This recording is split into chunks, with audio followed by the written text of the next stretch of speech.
रीवा शहर की यातायात व्यवस्था को दुरुस्त करने के लिए शनिवार को नगर निगम आयुक्त संस्कृति जैन, एसएसपी अनिल सोनकर, एसएसपी रीतू उपाध्याय सहित शहर के तमाम थाना प्रभारियों और नगर निगम अधिकारियों ने निरीक्षण किया। शहर की यातायात जाम के हवाले रहती है और अधिकांश चौराहों व तिराहों में नो पार्किंग वाहनों व ठेलों की वजह से आवागमन बाधित होता है।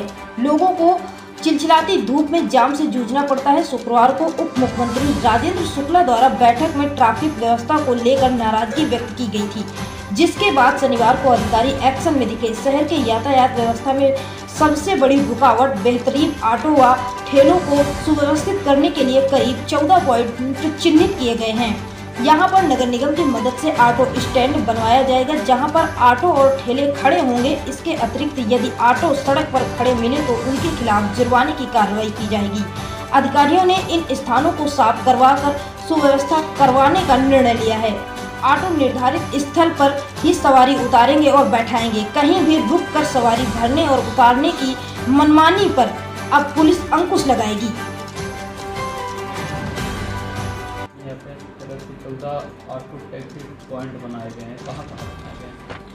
माननीय डिप्टी सीएम सर के मार्गदर्शन में आईजीपी सर एवं पुलिस एवं नगर निगम के वरिष्ठ अधिकारियों के मार्गदर्शन में एवं आदेश अनुसार पार्किंग व्यवस्था को लेके पॉइंट्स बनाए गए हैं। शहर में जो पॉइंट्स हैं शहर के अंदर और शहर के बाहर डिवाइड किए गए हैं। शहर के बाहर जो पॉइंट्स हैं वो 7 पॉइंट्स हैं हमारे, और शहर के अंदर हमारे 7 पॉइंट्स हैं, जिनके अंतर्गत कुल 15 ऐसे बिंदु चिन्हित किए गए हैं जहां पार्किंग स्थल बनाए गए हैं।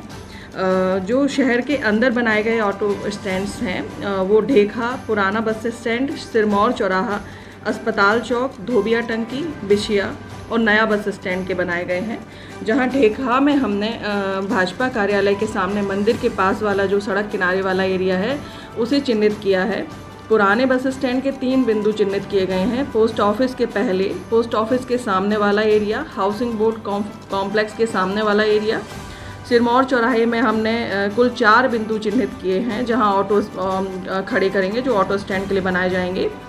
कृष्णा राज कपूर ऑडिटोरियम के सामने वाला एक एरिया है। फल सब्जी मंडी के सामने फ्लाईओवर के नीचे प्रथम और द्वितीय पिलर के मध्य वाला एरिया है। सब्जी मंडी के सामने मनकरही रोड नाला के बगल में एक एरिया है और बड़ी पोस्ट ऑफिस के सामने वाला एरिया है। फिर हमने इसी तरह अस्पताल चौक में 2 पॉइंट्स बनाए हैं। दीनदयाल रसोई के सामने एक बिंदु है और हॉकर्स कॉर्नर के सामने वाला एक बिंदु है। धोबिया टंकी में भी 2 बिंदु बनाए गए हैं। धोबिया टंकी के सामने वाला जो एरिया है वो, और एक बीटीआई के सामने वाला एरिया है उसे भी चिन्हित किया गया है। बिछिया के अंतर्गत जगन्नाथ मंदिर के सामने और महामृत्युंजय कॉम्प्लेक्स के सामने 2 बिंदु बनाए गए हैं। नया बस स्टैंड फ्लाईओवर के नीचे प्रथम एवं द्वितीय पिलर के मध्य दोनों तरफ वाले एरिया को हमने चिन्हित किया है। ये हमारे अंदर जो बिंदु बनाए गए हैं ऑटो खड़े करने वाले स्टैंड्स के, ये अंदर के बिंदु हैं। अब शहर के बाहरी जो बाउंड्रीज में ऑटो खड़े करने के लिए बिंदु बनाए गए हैं वो 7 बिंदु चिन्हित किए गए हैं। रतहरा शिवाजी पार्क के सामने, फ्लाईओवर के नीचे, जगन्नाथ मंदिर के सामने बिछिया, एजी कॉलेज तिराहे के पास सड़क के किनारे, सिरमौर रोड से छलवदरी आश्रम के सामने और नीम चौराहा बोदाबाग में नगर निगम का जर्जर काजी हौद गिराकर बनाया जा रहा है। वहाँ अभी जो अतिक्रमण है उसको हटाकर बनाया जाएगा। करैया मंडी सड़क किनारे, बनकुइया तिराहे के पास। तो पूरा प्रयास है हमारे वरिष्ठ अधिकारियों के मार्गदर्शन में और माननीय डिप्टी सीएम सर के मार्गदर्शन में कि लगातार यातायात व्यवस्था को सुधारा जाए। और जो ऑटो चालक हैं, जो प्रायः देखा जाता है कि अनावश्यक तौर पे सड़क के बीच में खड़े होते हैं जिससे कि यातायात व्यवस्था प्रभावित होती है, तो उनको प्रॉपर स्टैंड्स बनाए जाएं। हालांकि बहुत जगह इन बिंदुओं पर स्टैंड बनाए गए थे, परंतु ऑटो चालक उसमें अपना ऑटो नहीं रखते थे, जिस कारण से यह अव्यवस्था हो रही है। तो लगातार हम नगर निगम और यातायात पुलिस ये प्रयास कर रही है कि उन्हें ये आदत डाली जाए उनके अंदर कि जो व्यवस्थित हमारा यातायात हो वो इस बात को समझ सकें कि इस व्यवस्था को बनाने में उनका महत्वपूर्ण योगदान है। हम पूरी कोशिश कर रहे हैं कि जन सामान्य, चाहे वो ऑटो वाले हों या जन सामान्य हों, वो अपनी नैतिक जिम्मेदारी समझें कि रीवा की यातायात व्यवस्था को सुधारने में उनका कितना महत्वपूर्ण योगदान है।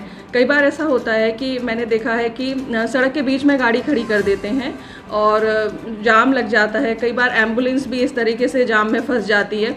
तो ये स्वयं की भी एक बेसिकली नैतिक जिम्मेदारी है कि हम इस बात को समझें कि यदि हम वाहन सड़क के बीच में खड़ा करेंगे, तो उसमें काफ़ी दिक्कत होगी और यातायात बाधित होगा। ये बहुत ज़्यादा ज़रूरी है ट्रैफिक कंट्रोल करने के लिए।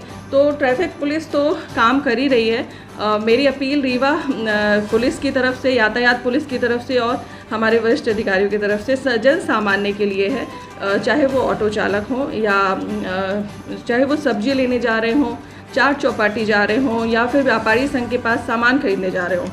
उनसे ये अपील है कि वो इस बात को समझें कि उनका सहयोग हमारे लिए बहुत आवश्यक है। यदि वो हमारा साथ देंगे तभी हम रीवा को सुव्यवस्थित यातायात व्यवस्था की तरफ ले जाएंगे।